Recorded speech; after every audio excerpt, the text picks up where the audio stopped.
আসসালামু আলাইকুম। চতুর্থ শ্রেণীর প্রিয় শিক্ষার্থীরা, তোমাদের আজকে আমাদের অনলাইন ক্লাসে স্বাগতম। আজকে আমি তোমাদের একটি পুরনো বিষয় ইতিমধ্যে আলোচনা করেছি, এই বিষয়টি নিয়ে আজকে আলোচনা করবো আবার। আশা করি তোমাদের ভালো লাগবে এবং তোমরা এই বিষয়টি আরও ভালো করে শিখতে পারবে। এটি WS কোশ্চেনের আমার দ্বিতীয় ক্লাস। প্রথম ক্লাসটি ছিল WS কোশ্চেনের এবং এই ক্লাসটি ছাত্র শিক্ষার্থী সবাই অনেক দেখেছে। আশা করি এই ক্লাসটি তোমাদের ভালো লাগবে। আসলে এটি ক্লাস 5-এও আছে, সুতরাং এখন থেকে যদি আমরা ভালো শিখতে পারি আমাদের পরবর্তী অনেক সহজ হয়ে আসবে। তো বন্ধুরা, আমরা সরাসরি বোর্ডে চলে যাই। তোমাদের এই মুহূর্তে খাতা নেওয়া দরকার নেই, পরবর্তীতে লিখতে পারবে। আজকে কিন্তু আমি উত্তরগুলো লিখে দেব না, আজকে আসলে শোনাবো, বুঝাবো, তোমরা পরবর্তীতে ফলো করে খাতায় লেখবে। এই মুহূর্তে লেখার প্রয়োজন নেই, এখন আসলে শোনাটা দরকার বেশি। শুনতে পারলেই লেখা যায়, ডাইরেক্ট কপি করলে শুনে কিছুই হবে না, বোঝা যাবে না। কিন্তু বুঝতে হবে, শিখতে হবে, আমাদের আসলে শিখতে হবে। তো আসলে আমরা বোর্ডে চলে যাই। আমাদের এটা টিউটোরিয়াল পরীক্ষায়, সেকেন্ড টিউটোরিয়াল পরীক্ষায় কোশ্চেন নাম্বার 6 এখানে থাকবে এবং টিউটোরিয়াল পরীক্ষা কবে? আমরা মোটামুটি সেপ্টেম্বর মাসে। যদি অবস্থা কোনো সমস্যা না হয় তাহলে আমাদের পরীক্ষা হবে, আর যদি দেখি সমস্যা তাহলে হয়তো কোনো পিছিয়ে যেতেও পারে, নাও পারে। তোমাদের ধরে নিতে হবে আমরা পরীক্ষা সেপ্টেম্বরে দিব, এই প্রত্যাশায় আমরা আসলে পড়াশোনা করতেছি। সে যাই হোক, আসো আমরা বোর্ডে যাই। প্রথম যে বাক্যটা আমি লিখেছি, অবশ্য দুটো বাক্য লিখেছি এখানে, দুটো বাক্য। একটা বাক্যের সাথে আমরা বেশি পরিচিত আর একটা বাক্য একটু কম পরিচিত।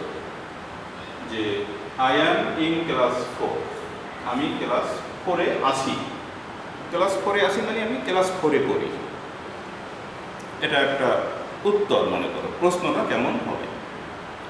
আবার দ্বিতীয়টা হলো আই রিড ইন ক্লাস 4, এটা আমাদের বহুল প্রচলিত একটি বাক্য, এটা আমাদের মুখস্থ। বুঝে না বুঝে আই রিড ইন ক্লাস 4 সবাই বলতে পারি, এখন 1 to 10 সবাই বলতে পারে। এখন প্রশ্ন করাটা শিখতে হবে। তোমাদের প্রথম ক্লাসে আমি বলছিলাম যে বাক্যে যদি তুমি আই দেখো, মনে হয় তোমাদের স্মরণে আসতেছে, আই যদি দেখি তাহলে প্রশ্নের সময় ইউ আসবে। তাহলে এই ফর্মুলাটা আমরা মুছে করবো, আই থাকিলে ইউ হয়, এটা ব্রেনে আমরা রাখবো, আর আই থাকবে না। অনেক সময় রহিম থাকলে রহিমই হয়, হি থাকলে হি হয়, কিন্তু আই থাকলে ইউ হয়। তাহলে এটা একটু মনে রাখতে হবে। আমরা যারা বেশি বেশি গুরুত্ব দেই, তোমরা একটু মনে রাখবা যে স্যারে বলছিল আই থাকলে ইউ হয়। তো এক শিক্ষার্থী যদি বলে আই অ্যাম ইন ক্লাস 4, আমি ক্লাস 4-এ আছি বা চতুর্থ শ্রেণীর ছাত্রী আমি বা ছাত্র, অথবা আমি ক্লাস 4-এ পড়ি, অর্থাৎ চতুর্থ শ্রেণীতে আমি পড়ি, তখন শিক্ষক তোমাকে কি প্রশ্ন করছে? তুমি কোন ক্লাসে আসো, তুমি কোন ক্লাসে পড়ো, এই তো। এখন যদি বলে তুমি কোন ক্লাসে পড়ো, তখন তুমি উত্তর দেবো আমি পড়ি। তুমি কোন ক্লাসে আসো, তখন ওই উত্তরটা দেওয়াটা ভালো। অ্যামিজার দিয়েও প্রশ্ন করা যায়, আবার এই রিডের বাক্যটা ডু বা ডাল দিয়েও প্রশ্ন করা যায়। যদি কোনো বাক্যে তুমি বাক্যের ভিতরে অ্যান ইজ আর দেখো, অ্যান ইজ আর, এটাই হলো ভার্ব, প্রধান ভার্ব, এখানে আর কোনো ভার্ব নাই, প্রিন্সিপাল ভার্ব। তখন প্রশ্ন করার সময় এই ভার্বটির সাহায্য নিতে হবে। ওই ভার্বটি বলতে কি বোঝায়? ওই জাতীয় ভার্ব, মানে অ্যাম ইজ আর থাকলে আমি অ্যাম ইজ আর এই তিনটা ভার্বের সাহায্য নেব। ওখানে যদি এম থাকে, তুমি যে আবার এম এর সাহায্য নেবে তা না। এম থাকলে বা ইজ থাকলে বা আর থাকলে আমরা আবার অ্যাম ইজ আর দিয়েই প্রশ্ন করব, এটা ব্রেনে রাখতে হবে। এখানে ডু, ডাস, ডিড এগুলো আসবে না। তাহলে আমরা একটা কি শিখলাম? অ্যাম ইজ আর থাকলে অ্যাম ইজ আর দিয়েই প্রশ্ন করব। এম থাকলে আরও হইতে পারে, এম থাকলে ইজও হইতে পারে, বাক্যের উপর নির্ভর করে। তো এখন আমরা তো একটু আগে বলছিলাম আই থাকলে ইউ হয়, ইউ এর সাথে বসে কি? ইউ এর সাথে বসে আর, ইউ আর, এটা আমরা জানি। তাহলে প্রশ্ন করার সময় আজকে আমরা আর এর সাহায্য নেব। অ্যামিজার দিয়ে উত্তর থাকলে আমরা অ্যামিজারের সাহায্যই নেব, এটা আমাদের ব্রেনে রাখতেই হবে, অন্য কোনো ওয়ার্ড আনবো না। আর কনসার্ন ইংলিশ কি? ওই যে আমাদের WS word, what class, what ক্লাসকে আমরা মুখস্থই বলতে পারি, নিয়মকানুন বিনা নিয়মকানুনে আমরা অনেকেই মুখস্থ করতে পারি, বলতে পারি। তবে আবার মুখস্থ পারি, ঘুরাই দিলে কিন্তু পারি না। তুমি কোন ক্লাসে পড়ো এইটা কিন্তু বলতে পারি। যদি বলি সে কোন ক্লাসে পড়ে, তখন আমরা পারি না। রহিম কোন ক্লাসে পড়ে, তখন আমরা পারি না। তুমি কোন ক্লাসে পড়ো এটা আমাদের মুখস্থ আছে, বুঝি না কিন্তু মুখস্থ আছে। তাইলে কি হলো, তুমি কোন ক্লাসে আসো, তাহলে আমরা কি করব, এম ইজ আর এর সাহায্যে, আর হোয়াট ক্লাস সবাই প্রথমে দেব। তাহলে কি হলো, হোয়াট ক্লাস। এখন ইউ এর সাথে কি বসে, আর। তুমি যখন প্রশ্ন করবে ইউ আর দেবে না, তুমি দেবে আর ইউ। কি দেবে, আর ইউ। তো কি হলো, হোয়াট ক্লাস আর ইউ। অনেকখানি আগে গেলাম, আর মাত্র একটা প্রিপোজিশন বাকি আছে। হোয়াট ক্লাস, দেখো এই ফোর আমরা চেয়েছি, এখানে আন্ডারলাইন করা আছে। ক্লাসটা তুমি দিবে, তাহলে what class are you in. You are in হবে না, প্রশ্ন করলে ওই ভার্বটা সাবজেক্টের সামনে বা আগে চলে আসে। তাহলে উত্তরটা কি হলো, what class are you in. যদি তোমাকে প্রশ্ন করি what class are you in, তুমি কি বলবে, I am in class 4, I am in class 4। তুমি যদি বলো আই রিড ইন ক্লাস 4, তাও উত্তর হয়ে যাবে, কোনো সন্দেহ নেই। তাহলে প্রশ্ন বুঝে উত্তর দিতে পারা ভালো। শিক্ষক তোমাকে যে ভাষায় প্রশ্ন করেছে সেইভাবে উত্তর দেবে। যদি শিক্ষক একটু কঠিন প্রশ্ন করে, যদি বলে what class do you belong to, অনেক কঠিন, বুঝি না কিছু, what class do you belong to, স্যারে কী ব্যবহার করবো, বিলং টু। তাহলে আমি বিলং টু ব্যবহার করবো। কীভাবে, I belong to class 4। I read in class 4 যেমন, আই বিলং টু ক্লাস 4 এ বললে উত্তর হয়ে যাবে, আমি ক্লাস 4-এর অন্তর্ভুক্ত, এই শ্রেণীর অন্তর্ভুক্ত আছি। শিক্ষক কঠিন প্রশ্ন করতে পারে, তখন ওইভাবে উত্তর দেবো, what class do you belong to, I belong to class 4, উত্তর হয়ে গেল। কিন্তু আমার ওই উত্তরটা ছিল আই এম ইন ক্লাস 4। তাহলে আমরা কি প্রশ্ন করলাম, what class are you in, are you in, question মার্কটা দিতেই হবে। প্রশ্নবোধক বাক্যে প্রশ্নবোধক চিহ্ন আমরা দিবই। এখানে আমি আরেকটা বাক্য লিখেছি, I read in class 4, I read in class 4। আমি, এটা আমাদের প্রচলিত বাক্য, আমি 4র্থ শ্রেণীতে পড়ি। তো এখানে তুমি ওই আগের মতো শুরু করে দাও হোয়াট ক্লাস। তবে এখানে কিন্তু আর অ্যামিজার নাই, এখানে আছে রিড। এখানে এই অ্যামিজার বাদে অন্য কোনো ভাগ থাকলে, যেমন পড়ি, প্রেজেন্ট টেন্স, তাই না? আর প্রেজেন্ট টেন্সের যখন প্রশ্ন হয় তখন সাবজেক্টের সামনে একটা অক্সিলারি ভার্ব আসে, কি, ডু ডাস। প্রেজেন্ট টেন্সে কি আসে, ডু ডাস। তো ইউ এর সাথে কি আসবে, ইউ তো আর থার্ড পারসন সিঙ্গুলার নাম্বার না। তাহলে থার্ড পারসন সিঙ্গুলার নাম্বার বাদে আর সর্বক্ষেত্রে কি বসে, ডু বসে। আর শুধু থার্ড পারসন সিঙ্গুলারের ক্ষেত্রে ডাস বসে। রহিম, করিম, হি এগুলো থার্ড পারসন সিঙ্গুলার নাম্বার, এখানে ডাস। অন্যথায় অন্যান্য সকল ক্ষেত্রে ডু। তাহলে কী হবে, হোয়াট ক্লাস, এখানেও তো হোয়াট ক্লাস। এখন আর ইউ দেবো না, এখন দেবো ডু ইউ। আর ইউ না হয়ে কী হবে, ডু ইউ, কারণ এখানে অ্যামিজার নাই। তাহলে ডু দেবো, ইউর সাথে ডু বসে, হি এর সাথে ডাস বসে, রহিমের সাথে ডাস বসে, আই এর সাথে ডু বসে। What class do you. এখন বাকি আছে কি, রিড ইন। ইন পর্যন্ত তোমাকে যেতে হবে। What class do you read in, উত্তর কি, আই রিড ইন ক্লাস 4। তাহলে আমরা প্রশ্ন সঠিক হয়ে গেল, উত্তরও সঠিক। আমি যদি তোমাদের প্রশ্ন করি what class do you read in, তোমরা প্রশ্ন বুঝেই তো জবাব দেবে আই রিড ইন ক্লাস 4। আর আই রিড ইন ক্লাস 4 যখন থাকে তখন প্রশ্নটা কি হয়, ওই যে আমি যেটা প্রশ্ন করলাম, what class do you read in. আশা করি বন্ধুরা তোমরা বুঝতে পেরেছো। এটা পরবর্তীতে লিখে নেবে। আমরা তৃতীয় বাক্যে চলে যাই। Nasima is 9 years old। নাসিমার বয়স কত, 9 বছর। তোমরা যারা পরে করো তোমাদের অনেকের বয়স না 10 বছর, এমনই একটু বেশি হইতে পারে। নাসিমার বয়স 9 বছর। এখন প্রশ্নটা কি হবে, নাসিমার বয়স কত। আমরা কিন্তু বুঝি, আগে তোমাদের বাংলা ভাষায় প্রশ্ন করতে হবে, ইংরেজির একটু পরে। ইংলিশে প্রশ্ন করতে পারে জটিল একটা আর্ট, যত প্রশ্ন করতে পারে সে তত কি কথাও বলতে পারে বেশি। কারণ কথা বলতে আমাদের কি লাগে, বেশি বেশি প্রশ্ন করতে হয়। প্রশ্ন যদি করতে না পারি তাহলে হবে, আমাদের প্রশ্ন করা শিখতে হবে। এই জন্য তোমাদের সিলেবাসে এই একটা স্কিল এই 3 থেকেই চালু হয়েছে, এটার বেনিফিট তোমরা ভবিষ্যতে পাবে। Nasima is 9 years old। এখানে দেখো অ্যামিজার আছে, তো যে ব্যক্তি অ্যামিজার থাকে সেই ব্যক্তি অ্যামিজার দিয়েই প্রশ্ন করে। এখন নাসিমা বয়স কত, বয়স কত ইংলিশটা জানি কীভাবে প্রশ্ন করে, এটা আমাদের একটু আগে থেকে জানা থাকলে ভালো হয়। আমরা কিন্তু একটা প্রশ্ন জানি, যদি আমি জিজ্ঞেস করি এই মেয়ে, এই ছেলে, হাউ ওল্ড আর ইউ, তুমি কিন্তু উত্তর দিতে পারবা, বুঝতে ফেলাইছো। স্যারে কি জিজ্ঞাসা করছে? আমার বস জিজ্ঞেস করছে হাউ ওল্ড আর ইউ। তাহলে বস জিজ্ঞেস করলে আমরা WH word H O W how এই ওয়ার্ডটা নেব, তবে তার সাথে ওল্ড দিতে হবে। হাউ ওল্ড জানতে হবে আগে থেকে, হাউ ওল্ড। এবং তোমরা মোটামুটি অনেকে জানো হাউ ওল্ড দিয়ে প্রশ্ন করে স্যারেরা, আমরা উত্তর দিয়ে দিই। তাহলে হাউ ওল্ড এটা আমাদের শুরু করতে হবে। বয়স থাকলে আমরা কি প্রশ্ন করবো? হাউ ওল্ড জানতে হবে কিন্তু আগে থেকেই, এই যে আমরা জানাই দিলাম। তাহলে হাউ ওল্ড। এখন কি হবে? এখন তোমার এই যে ভাগটা, এই ভাগটা এই সাবজেক্টের উল্টা দিকে চলে যাবে। এই দুইটা ওয়ার্ড পরস্পর চেঞ্জ করে ফেলাবো। হাউ ওল্ড, ওই যে ওল্ড ওখানে দাঁড়াতেই নেই, হাউ ওল্ড ইসটা এখানে আনো, কি হলো? How old is Nasima. How old is Nasima. আমরা বলছিলাম হাউ ওল্ড আর ইউ, আর কোথায় গেছিল? ইউ এর আগে সামনে। হাউ ওল্ড ইউ আর হবে না, হাউ ওল্ড আর ইউ।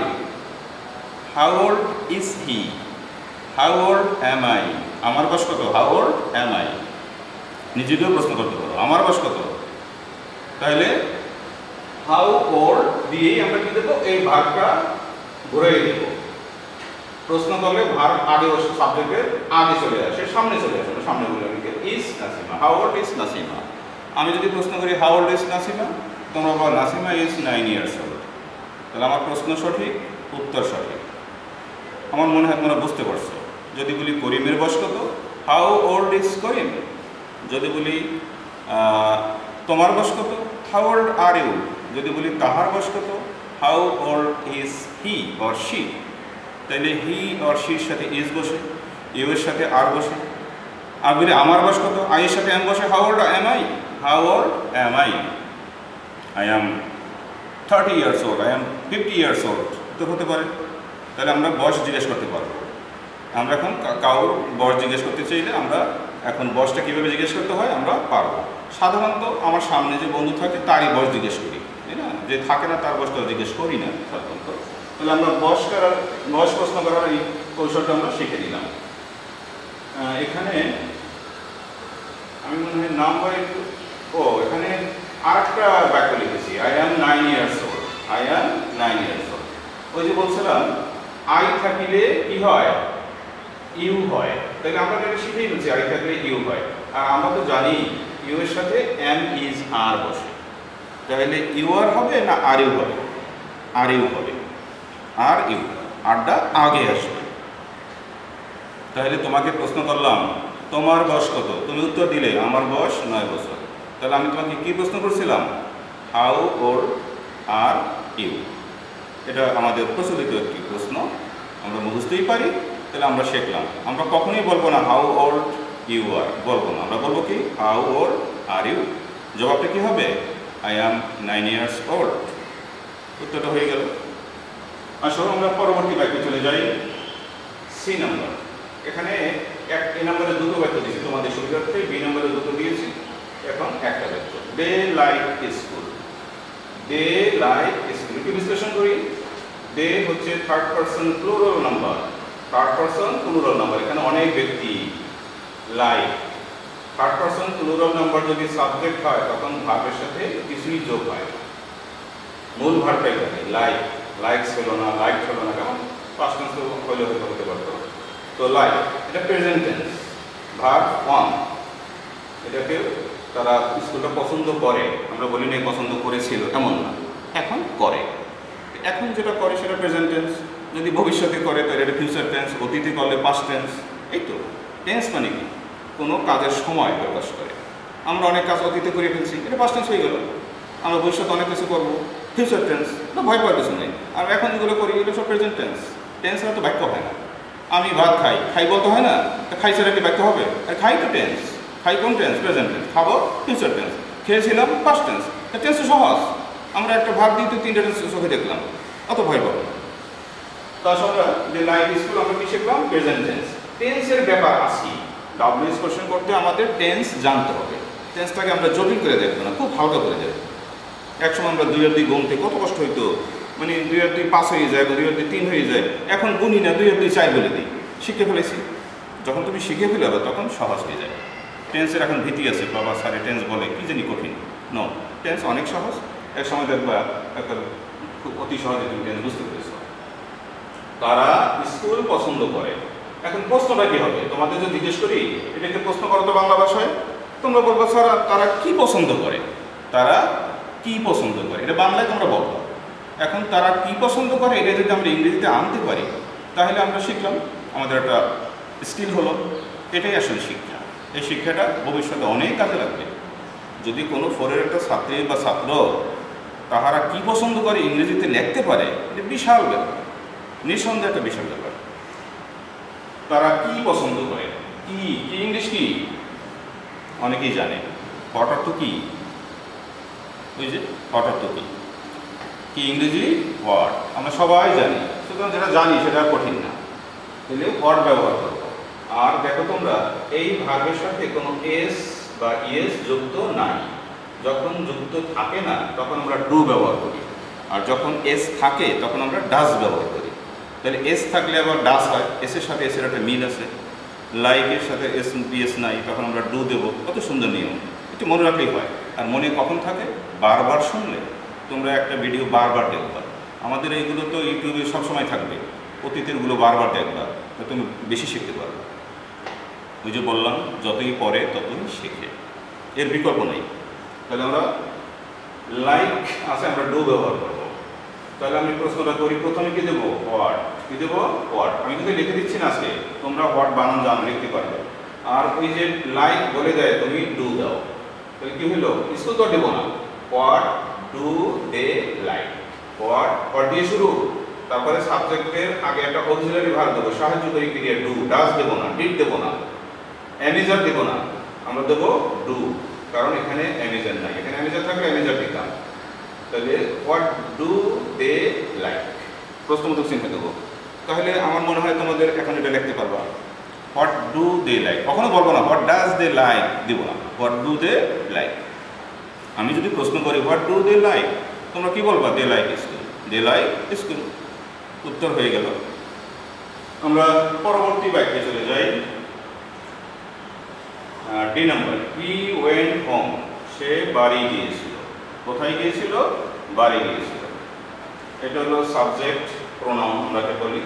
এটা ভার্ব, গিয়েছিল ভার্বের এটা দ্বিতীয় রূপ, তাই না? গো থেকে ওয়েন্ট হয়েছে, গো ওয়েন্ট। অবশ্যই এখানে গো হইতো না, গোস হইতো, থার্ড পারসন তো সিঙ্গুলার, গোস হইতো। আর গো বা গোস এর পাস্ট টেন্স কি? ওয়েন্ট। আর হোমটাকে আমরা আসলে অ্যাডভার্ব বলি। এটা পরবর্তী ক্লাসে বুঝবা। অ্যাডভার্ব অফ প্লেস, কোথায় যায়। ক্রিয়াতে যদি প্রশ্ন করি কোথায়, তখন সে অ্যাডভার্ব হয়ে যায়, এবং অ্যাডভার্বের পূর্বে প্রিপোজিশন বসে না। অ্যাডভার্ব অফ প্লেস, তারা কোথায় যায়। আর এখানে তারা স্কুল পছন্দ, এটা নাউন, এটা অ্যাডভার্ব হয়ে গেল, একটু ভিন্ন। তারা কোথায় গিয়েছিল? তাহারা বাড়ি গিয়েছিল। আমি যদি বাংলায় প্রশ্ন করি তারা কোথায় গিয়েছিল, তোমরা সবাই কি জবাব দিবে? তাহারা বাড়ি গিয়েছিল। তাহলে কোথায় গিয়েছিল? বাড়ি গিয়েছিল। প্রশ্ন উত্তর ঠিক হয়ে গেল।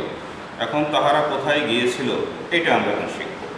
আমি আগেই বলছি এই বাক্যটার ভার্বটা ভি2 বলি আমরা। ভার্ব দ্বিতীয় রূপটা, গো এর পাস্ট টেন্স ওয়েন্ট, ডু এর পাস্ট টেন্স ডিড, ইট এর পাস্ট টেন্স এট, তাহলে ওয়েন্ট। এই পাস্ট টেন্স বলে দেয় তোমাকে একটা ডিড ভার্ব লাগবে। পাস্ট টেন্সে কি ভার্বের সাহায্য নেব? Did, auxiliary verb. Did past tense, did নিজেও পাস্ট টেন্স, কিন্তু যখন ডিড সাহায্য নেব তখন ওয়েন্ট আবার তার পূর্বাবস্থায় ফিরে যাবে। এইটাই আমাদের শিখতে হবে। একই বাক্যে দুটো পাস্ট টেন্স থাকে না। ডিডটা পাস্ট ফর্ম, তখন ওই ওয়েন্ট আবার গোতে চলে যাবে। যে ওয়েন্ট গোতে চলে যায় এইটা শেখার জন্যই আমাদের এই শেখা। তাহলে কি হলো? ওয়েন্ট আর ওয়েন্ট থাকবে না, গো হয়ে যাবে। আর হোম তো দেবই না, কারণ ওটা আন্ডারলাইন করা, ওটাই তো আমরা চেয়েছি। তাহলে আমরা গো দেব। আর কোথায় গিয়েছিল? বাড়িতে। তাহলে হোমের বদলে আমরা কি দেবো? ডাব্লিউএস ওয়ার্ডটা কি দেবো? হোয়ার। এখন কি হলো? সাধারণত তোমরা প্রথমে হোয়ার, তারপরে কি দেব? ওই যে অক্সিলারি ভার্ব, সাহায্যকারী ক্রিয়া ডিড, তারপরে সাবজেক্ট হি, তারপরে ওয়েন্ট হবে না? না, ওয়েন্ট হবে না। এখন কি হবে? গো হবে। তো উত্তরে কি হলো? Where did they go, where did they go. তোমরা আবার লিখবে না হোয়ার দে ডিড গো, এভাবে লিখবে না। প্রশ্ন করলে ওই ভার্বটা আগে চলে আসবে, হোয়ার ডিড দে গো। পয়েন্ট দেওয়া যাবে না, হোয়ার ডিড দে ওয়েন্ট দেওয়া যাবে না, তোমরা কিন্তু এটাই লিখবা, দেওয়া যাবে না। ডিড থাকলে ওই ভার্বটাকে পূর্বাবস্থায় নিতে হবে। এখন এই পূর্বাবস্থাতে শেখার জন্য বই পড়তে হবে। একটা ভার্বের যে 3টে রূপ আছে মোটামুটি, এটা তো বই পড়ে শিখতে হবে। তোমাদের ব্যাকরণ বইটি আছে, একটু খোলো, দেখো do, did, done, go, went, gone, এগুলো কোথায় আছে, রাইট, রোড, রিটেন, এগুলো শিখতে হবে। এখন থেকেই শেখার দরকার, একটু বইটি খোলার দরকার আছে, বই খুলতে হবে। তাহলে তুমি এই পয়েন্ট থেকে গোতে ফিরে যেতে পারবা। আমার মনে হয় তোমরা এটা বুঝতে পারছো, পরবর্তীতে তোমরা লিখে নেবা। আমি এই নাম্বারে চলে যাই। He was born in Dhaka. He was born in Dhaka, একটা ফুল স্টপ বসবে। সে ঢাকা জন্মগ্রহণ করেছিল। এই বাক্যটা এটা তোমরা বড় ক্লাসে বুঝবে। এই বাক্যটা প্যাসিভ ভয়েস, এখন বুঝবা না অবশ্য। এই বাক্যটা always passive. Dear born was were আছে। যাই হোক, আমরা প্যাসিভ এখন এই মুহূর্তে তোমাদের বোঝাতে কঠিন হয়ে যাবে, কিন্তু প্রশ্ন করার সময় আমরা পারবো। কারণ কোনো বাক্যে যদি ওয়াজ ওয়্যার থাকে, আমরা প্রশ্ন করার সময় সেই ওয়াজ ওয়্যারের সাহায্য নিব।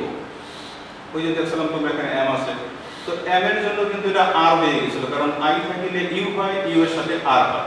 এটা কিন্তু একটু চেঞ্জ হয়ে গেছিল। এখানে তো আই নেই, এখানে আছে কি হি, সরি এখানে আছে হি। তো হি এর সাথে ওয়াজ, হি ওয়াজ যদি সঠিক হয় ওয়াজ হি, এটাও সঠিক। ইউ আর যদি সঠিক হয় আর ইউ, এটাও সঠিক। হি ইজ, এটা যদি সঠিক হয় ইজ হি, এটাও সঠিক। তাহলে আমরা বুঝলাম রহিম ইজ রহিম, রহিম ওয়াজ রহিম, প্রশ্ন হয়ে গেল। যে বাক্যে এম ইজ আর থাকে, ওই বাক্যে প্রশ্ন করার সময় ওই ভার্বটাই আগে আনবা, সামনে আনবা, প্রথমে আনবা। তাহলে প্রশ্ন করা সহজ, প্রশ্ন করা শিখলাম আমরা। আর ইন ঢাকা, কোথায়? ঢাকায়। তাহলে আমরা এখন ডাব্লিউএস ওয়ার্ডটা কি দেবো? হু দেবো না হোয়ার দেবো না হোয়েন দেবো? অনেকেই পারে, অনেকে হাত তুলে ফেলেছে। এখন তারা বলতেছে হোয়ার বসবে। কি বসবে? হোয়ার বসবে।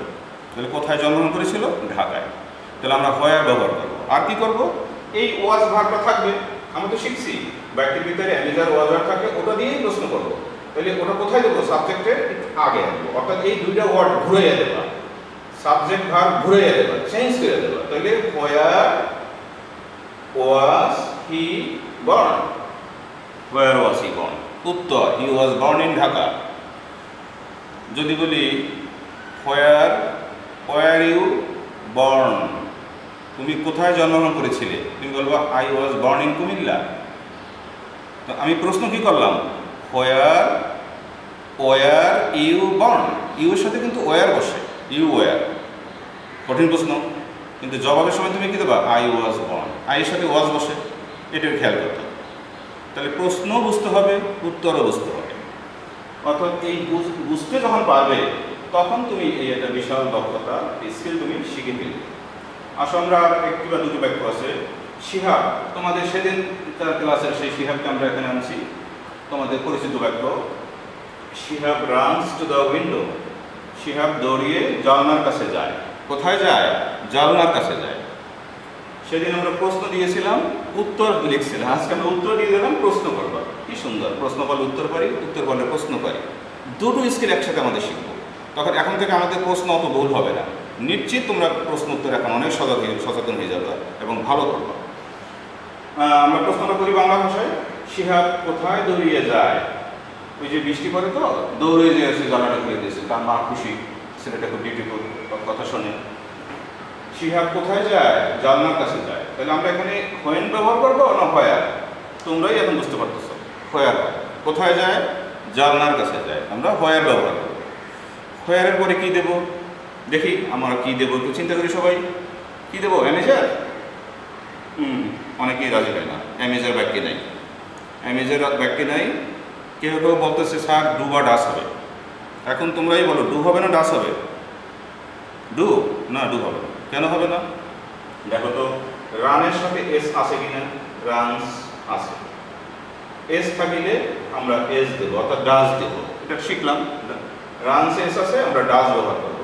রানে এস আছে কেন? শিহাবের কারণে। Shihab third person singular number, এটাও শিখছি। এখন আমরা নাম্বার বলতে পারি, কোনটা ফার্স্ট পারসন, কোনটা সেকেন্ড পারসন, কোনটা থার্ড পারসন, তাই না? এক সময় আমরা পার্সনই বুঝতাম না। পার্সন জিজ্ঞেস করে আমরা বলতাম উল্টো করে। ফার্স্ট পারসন সিঙ্গুলার নাম্বার কোনটা? কি বলতাম? স্কুল বা রহিম, জব্বার, যা ইচ্ছা তাই বলতাম। অথবা রহিম, করিম, আই, ইউ, এগুলো যা ইচ্ছা তাই বলতাম। কিন্তু হিসাব করে বলতে হবে। হিসাব করে বলতে ভুল হবে না। Shihab third person singular number. আমি আর তুমি বাদে সব থার্ড পারসন, আই ইউ বাদে সব থার্ড পারসন। ব্যক্তি একজন বুঝাইলে সিঙ্গুলার, একাধিক ব্যক্তি হইলে প্লুরাল। একজন হলে সিঙ্গুলার, মানে সিঙ্গুলার, বেশি হইলে প্লুরাল। আমরা এখানে ডাস ব্যবহার করবো, তাহলে হোয়ার দেবো সবার আগে, তারপরে দেবো does. Where does she have, where does she have. ওই যে ডাস ব্যবহার করেছি আর রানের এস ব্যবহার করবো না, দেখছো? এক বাক্যে দুইবার এস ইএস যোগ হয় না, কি সুন্দর নিয়ম। এখানে বলছিলাম এক বাক্যে দুইবার টেন্স হয় না, পাস্ট টেন্স হয় না। এখানে ডিড হয়ে আবার গো হয়ে গেছিল। এগুলোই কিন্তু শিক্ষা আমাদের, তোমাদের বারবার শুনতে হবে এবং খুব মনোযোগ দিয়ে শুনলে তোমরা শিখতেও পারবে এবং তোমাদের অনেক কিছু করার ইচ্ছাও করবে যে আমরা আরও করতে পারতাম। হ্যাঁ, আপাতত এগুলোই তোমাদের করতে হবে, একসময় তোমরা ফ্রিও করতে পারবে। তো উত্তরটা কি হলো? Where does she have ran. এস দিব না, আমরা যেন কপি না করি। এই ডাস দিতে পারাটাই তোমার বিশাল শিক্ষা, আর রানের সাথে এসটা উঠিয়ে দিতে পারো একটা শিক্ষা। আর একটা শিক্ষা কি? At the end of the sentence you have to put full stop. তোমাকে ফুল কোশ্চেন মার্ক, তোমাকে কোশ্চেন মার্ক দিতে হবে। বাকি শেষে তোমাকে কী করতে হবে? প্রশ্নবোধক চিহ্নটা দিতে হবে। আমরা প্রশ্ন করি, ফুল স্টপ দিয়ে রাখি, এই ভুলটা করা যাবে না। আমার একটি বাক্য আছে, শেষ বাক্য আই অ্যাম ব্রিটিশ। আমাদের তোমাদের বই থেকে নিয়েছি আমরা। কোনো একটা ছেলে বলছিল, আমি নামটা ভুলে গেছি, আই অ্যাম ব্রিটিশ, আমি ব্রিটিশ নাগরিক। ব্রিটিশ মানে কি? আমি ইংল্যান্ডে বাস করি, I live in England, I live in England. এটাকে ঘুরে ঘুরে বলা যায় কি? I am British. এখন আই অ্যাম ব্রিটিশ যদি এইরকম ওয়ার্ড ব্যবহার হয়, I am Bangladeshi, I am Indian, তখন তোমরা একটা বিশেষ ওয়ার্ড, এটা আজকে একটু বলে দিই, ন্যাশনালিটি, জাতীয়তা, এইভাবে একটা প্রশ্ন করবা।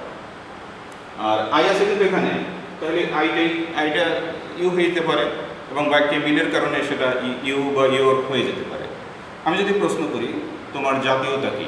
তুমি তো বাংলাদেশি, তো স্যার বলবা we are all Bangladeshi, we are all Bangladeshi. তাহলে তোমার জাতীয়তা কি? বাংলা ভাষায় প্রশ্ন করি, তোমার জাতীয়তা কি? আমি ব্রিটিশ, অর্থাৎ আমি ইংল্যান্ডের নাগরিক। তোমার জাতীয়তা কি? তাহলে ব্রিটিশ, ইন্ডিয়ান, বাংলাদেশি এইরকম ওয়ার্ড যদি থাকে তখন আমরা ন্যাশনালিটি এই ওয়ার্ডটা ব্যবহার করব।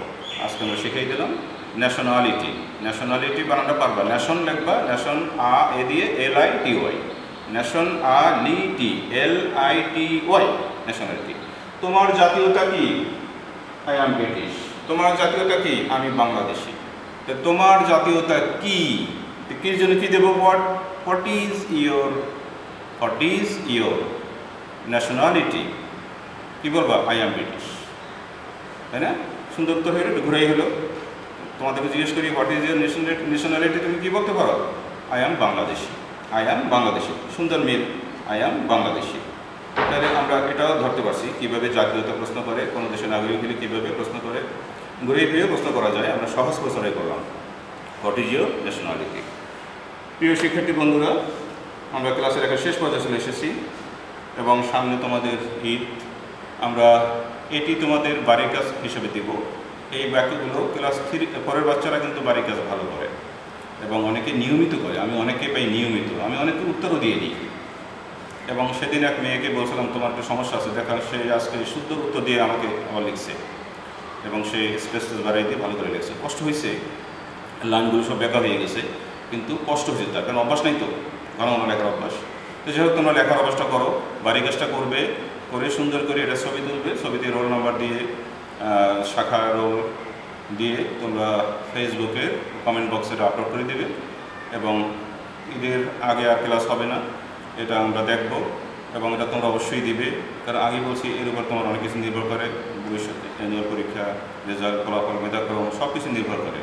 যারা নিয়মিত করে তাদের বেশি নাম্বার দেবো, যারা করে না তাদের নাম্বার দেবই। তো তোমরা ভালো থাকো, এই ঈদ আনন্দ উপভোগ করো এবং অগ্রিম তোমাদের ঈদের শুভেচ্ছা রইল। ধন্যবাদ।